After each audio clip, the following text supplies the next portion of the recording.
Morena Fano, welcome to Gardening on the Kaipara. My name's Howard. It's now May, so we are in late autumn and quite a few jobs to get done in the garden. I managed to get most of the beds full with seeds last month. However, it's become very apparent over the last couple of months that we haven't actually been harvesting very much out of the garden, mostly beetroot and some carrots, but overall not really at the level that I want to do. So I was having a think about that, and I think a lot of that's around that I haven't really been planning ahead of time in terms of the seasons and when I need to sow stuff.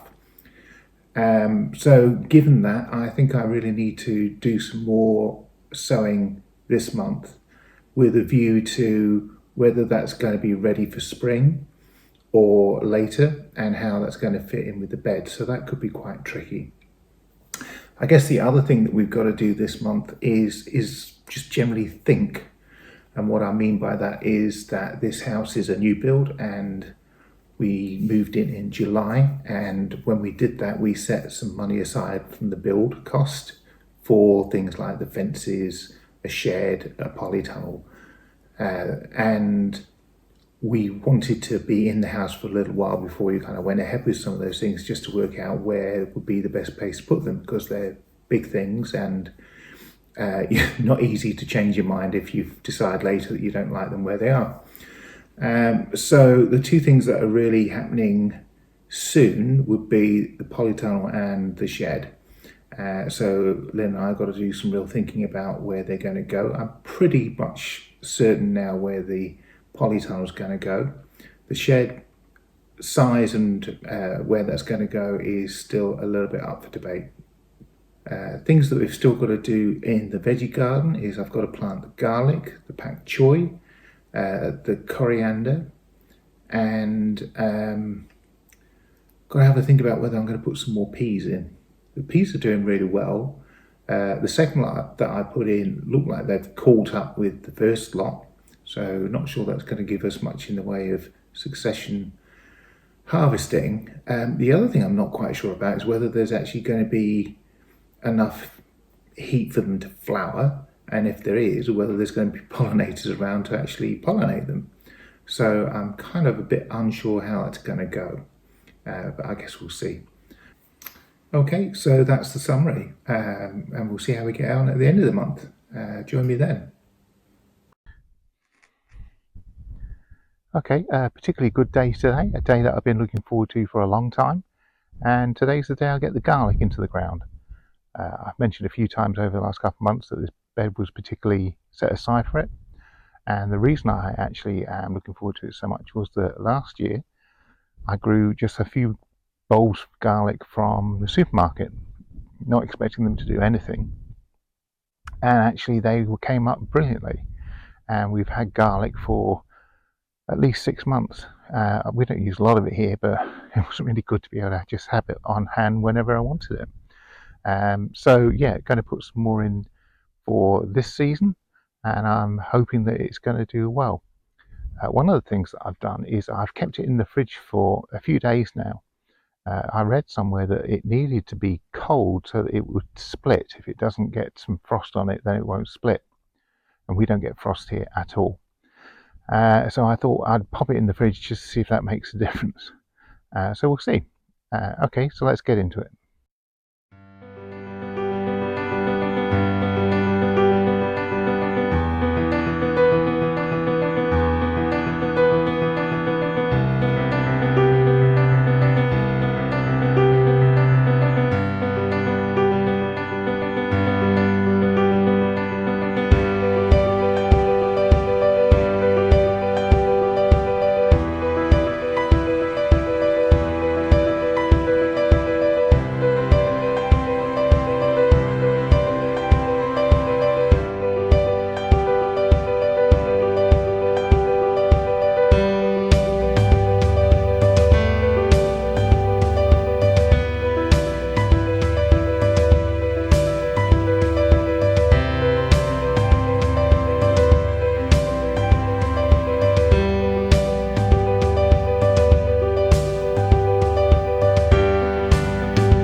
Okay, so with the cat's help there, I think I've planted about 45 cloves.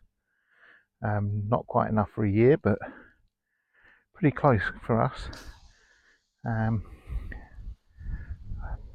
Some of them, a few of them I would say looked a bit dodgy in terms of their viability, but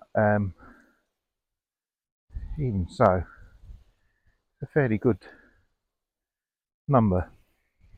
Keep us going.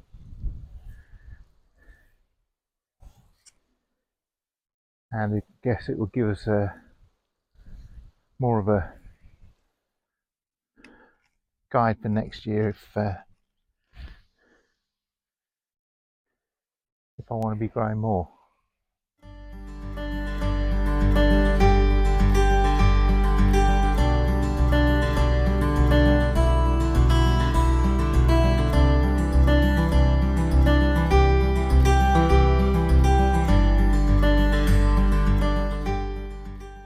Maybe I have to take that one out. It was hard. Does anybody else have this difficulty of crisis of confidence when they're doing this kind of thing? Oh, you see, those are two really good ones. Take that one out for a start. Might keep those ones in. That's the last one on the row there. We'll take that one out. You don't want that in there. So another thing that goes through my mind is never grown these before and whether they're still too close together, which would be. If you know, let me know in the comments to say no, they still need to be even further apart than that.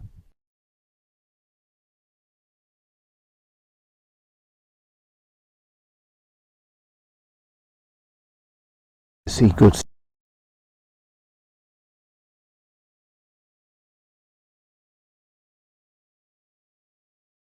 And 12, 20.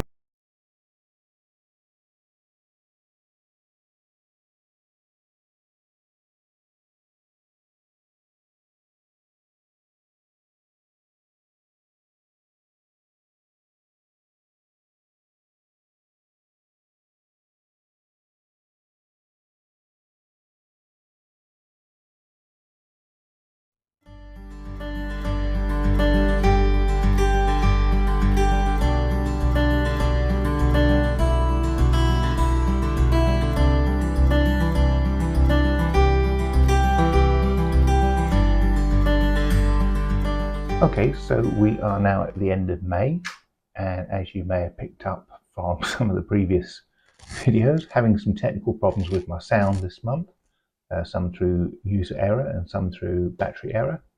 But anyway, we're going to have a quick look around the plot here now at the end of the May. This is the original strawberry bed that I put in first year that I was here, when I was living in the cabin. As you can see, it's doing pretty well there.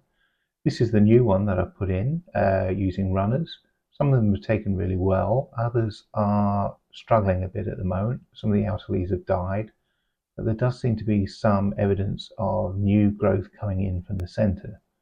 So I'm just really holding fire and waiting to see how that does. I've seen the prices of new ones in Bunnings at $4 and Plant Barn at $5 per plant. I'm going to give it a rest. This is the asparagus bed, which is all cleared now. I did put a couple of bags of mulch on top of that. I'm wondering about maybe putting another couple of bags on in the spring as well. We'll see. This is my kind of nursery area and new potato area. Those are red rocket, I think, saved from the summer. As you can see, we've had winds and one of them got broken off, which was a bit depressing because it was doing really well. But does seem to have new shoots coming from the bottom there, so I'm hopeful. The other buckets have got agria in, main crop potato, which were bought from New World at $2 a kilo, as opposed to the $10 a kilo that they're charging for agria at Bunnings. I genuinely cannot understand how they can justify charging that kind of price for sea potatoes. It's ridiculous. Makes me really quite cross. Can't justify it. Anyway, I've got quite a few buckets going, and hoping that they'll respond in the same way as the other ones. My rhubarb, desperately keen to get my rhubarb into a proper bed. We love rhubarb, and I brought those up from our old house, and just waiting to get them out really. It's been a long time. We come over to the carrot bed. So the carrots on the left are the ones that you know about that I planted in a couple of months ago now, and they just shot off. I did them first off in a small plastic container just on a paper towel, and put them into the cartons a couple of days after they'd sprouted. The other ones I did directly into the cartons and really took much longer to get going. However, my little gem lettuce is there. Very proud of them. Very proud of them. And that extreme growth in the back there is my parsnips that you saw me thinning out earlier in the month, which have already seemed to have merged into one another, making me even more worried about the fact that they might be too close together. But really just shooting off. A bit worried that they're going to be ready way too soon for Christmas, which was my ultimate goal of planting them. So these are the peas, and these were the second lot of peas that I sowed. They've caught up and overtaken the first lot. These are all flowering really well. If you remember at the start of the month, I was a bit worried whether it would be too cold for them to flower, but you can see there's a lot of flowers on there now. So now the question is, do we have any pollinators? At the front of here, we've got a small row of carrots, which are slowly toddling along. I put some beetroot in just between the peas and the carrots, and I think I had about 3 seedlings come up, nothing else, so I'm going to redo that with something. The other bed of peas, as you can see, these were the first lot that I sowed, and good growth on them, but no flowers at this point. I do think that they're a different variety from the other peas that I sowed though, but I can't remember off the top of my head if that's true.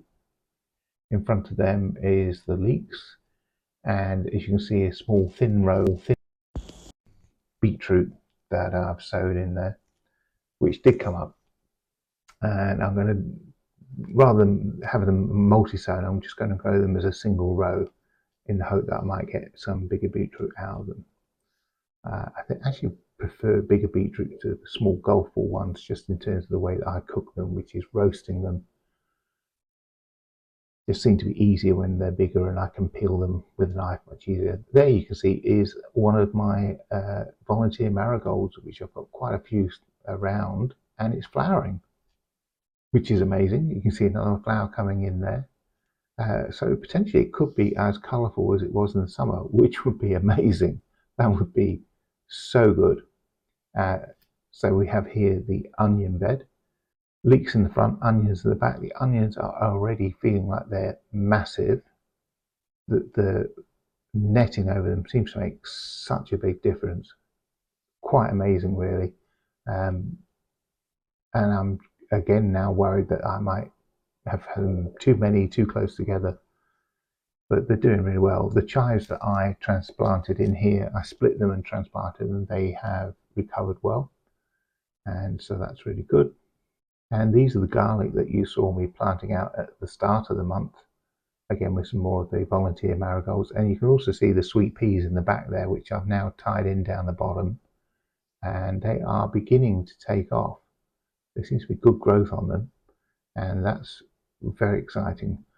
Some of the garlic have split into various growths there, and I'm just wondering whether I need to tease them out and plant them all separately. But those sweet peas, just, yeah, I'm quite excited about them now, to wonder whether they're actually going to flower. Should be very cool. Didn't think that it was going to happen, but at the moment they're looking really good, really healthy, and lots of them.